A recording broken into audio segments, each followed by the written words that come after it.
Good morning, everyone. It's your host, Slam Ham Craxon McPherson, Dance Commander Extraordinaire.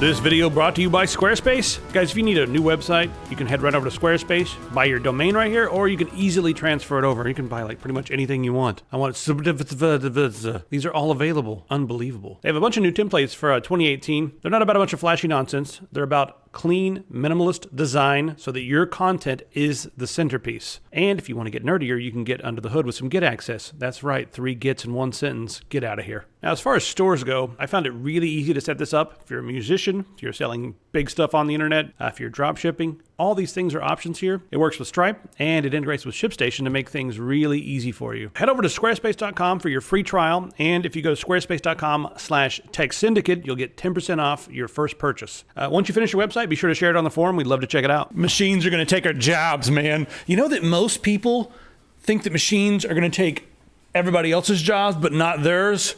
That's a mass state of delusion. That's about like, pretty much the new religion is thinking that other people's jobs are going to be lost, but not your own. That's the new religion, the new mass delusion. Let's just show you guys how much better robots are. Watch this robot right here solve a Rubik's Cube in under a second. Solving in 3, 2, 1. 0.38 seconds. This is already showing you how efficient robots are going to be at tasks like this. You guys want an anecdote? Should I give them an anecdote? Yeah. You know that back in the day, they actually created a Rubik's Cube game that was going to come out on Atari? They actually were going to do this. They were going to make a Rubik's Cube video game for like $40 or whatever. And it was scrapped because finally, someone was like, why in the hell would a kid pay this much money for an Atari Rubik's Cube video game when you can buy a damn Rubik's Cube for like $2? Would you have played it if it was a video game? I'm very sad about this. Amazon has fixed the creepy laughing from the Alexa.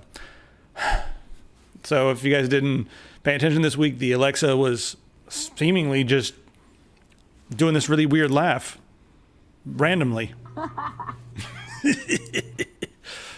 They fixed it. They said it was because people were accidentally saying words that sounded like laugh. That's what they were saying. But we know the truth. There was a lot of, because I mean, like the conspiracy nuts were going crazy because a lot of people were, as soon as that came out, a lot of people were reporting like, wait a minute, I told my Alexa to do all these things and it didn't listen to me. And now it's laughing at people. And that laugh, this was actually in some articles, the laugh sounds a lot like witch laughter. Which laughter? That laughter. Witch laughter. The Geek Squad has been working behind the scenes with the FBI for about 10 years now. And this is all... oil this chair. This has all come to light because of an e.f.f. Freedom of Information request. Best Buy was denying this, but it turns out that they've been working behind the scenes. Now, I don't think I have too many problems with the idea of someone at the Geek Squad, you know, getting on someone's laptop and being like fixing their laptop and right there on the desktop being like child porn and then being like, okay, tell the FBI. That's totally fine. The thing that's weird about this is that the FBI is paying a bounty. So, you know, you're getting like $500, $1,000. The FBI is actually paying the Geek Squad to do this. So what that means is that every laptop, every computer that goes to the Geek Squad, they're incentivized to dig through your personal files. They're incentivized to go through everything. At first, I don't think I would leave a computer at the Geek Squad with personal files on it, but that's just me, and that's not the way the world's going to work. So now, how do you guys feel about the fact that the FBI is essentially incentivizing the Geek Squad to dig through your personal files? That's where it gets a little weird. Guys, have you seen the new shirt yet? It is out. 17 times better than other shirts that are like this. Mr. Creep did the artwork, so thanks a lot, Mr. Creep. You guys should check him out over at Mr. Creep with 3 E's on either Twitter or Twitch. You guys should watch him stream. But yeah, there's the new design. And also, we now accept Nano. All right, so now when you guys go to checkout, you have several different options here. You got your credit card, PayPal, and we got altcoin. Bitcoin's no longer, we're not taking them right now. We'll take them in the future, but mostly just like Litecoin, Dogecoin, I forget a few others. But we're now taking Nano. And Nano is probably one of my favorite options as far as paying goes. Also Litecoin and whatever, but it's all in the store. So check that action out over Epic Pants. Yes, marketing, I'm doing a very good job. But seriously, guys, you guys are awesome. Glad you're liking the new stuff. All right, so here's another thing I want to know what you guys think about. Rhode Island has proposed a bill that would force you to jump through tons of hoops if you want to watch not just pornography. That's the thing. Everyone's saying like they want to charge you $20 to watch porn. No. That's just the headline. That's just something that people are saying online. It's way deeper than that. The Rhode Island state law wants to say that anything that is patently offensive, and they define that as it's so offensive on its face as to affront current standards of decency. Number one, what are the current standards of decency? And what is offensive?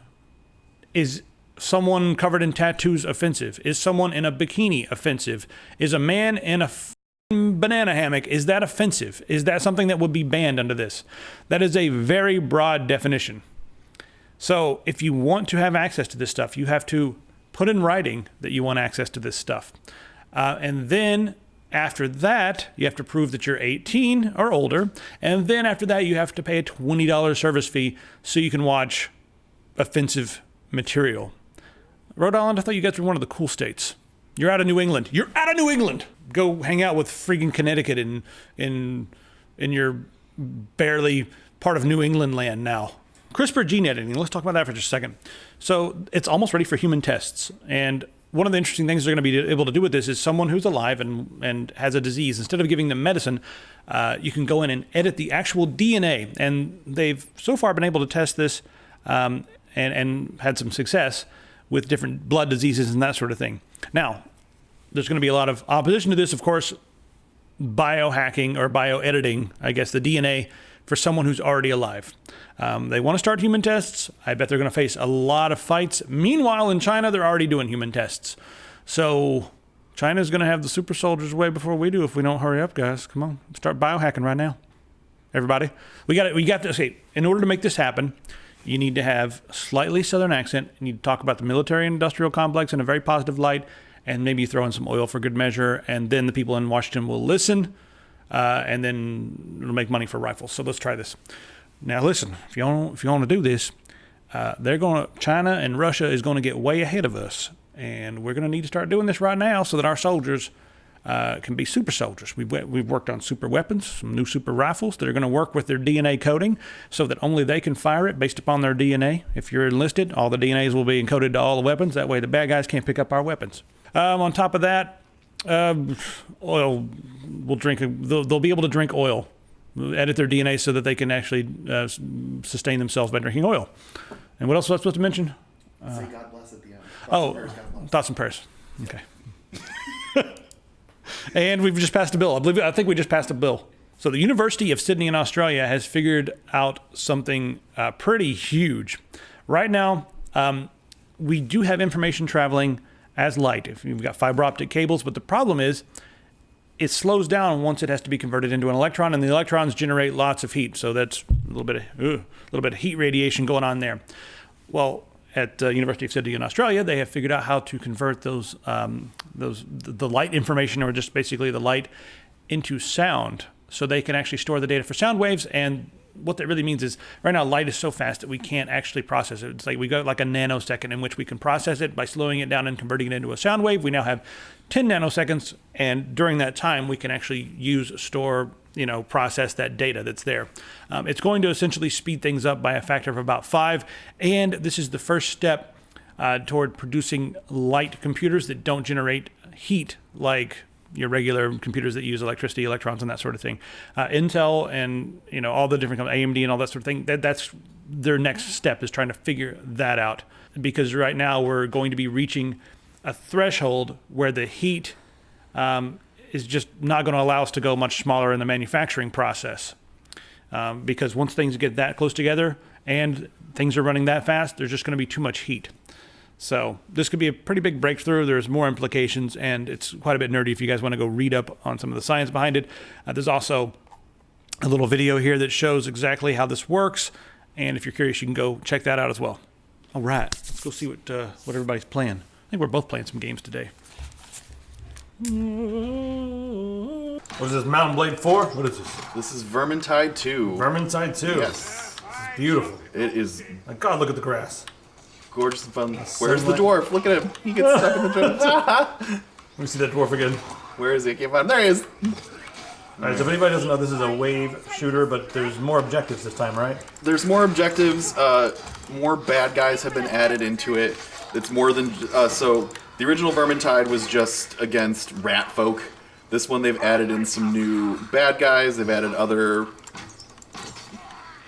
Damn, that looked really good when he blocked with the shield. Yeah. That was a hell of an animation. So this just came out. All right, so who do you recommend this for? People that like wave shooters. Pretty much it. Yeah. So what I really like is that they took all the same heroes from the last one, but now they've actually changed it so that there's different classes for each one. So You each can one, level them up to a different class or something? each one has their own three different stats, three different versions that they can choose from. Each one with their own passive and career skill, and they make them different enough that it's like this is a gun-focused version of Marcus Kruber kind of deal. Cool. Here's like a melee version of the wizard, things like that. So each one has their own kind of stats and stuff that you can level up into. This whole talent chart too, and then each Do you have to class. open these every time you play a campaign? You have to unlock these, or is this like No, once you unlock it's it? once you unlock it, stays with you. So, but the other neat thing is that each one of the classes has their own set of talents too. Like this talent doesn't carry over if I choose to be the War Maiden version of this or the Handmaiden or whatever. She'll have her own complete different set of talents to play from. So everyone can like choose which power structure works best for them with each character and stuff, and then level up to it and. So it's like pick 9 and different choose. things you have to Yep. level up in total. Nice. And so pretty cool. Plus you get all kinds of cool crafting options and stuff like that.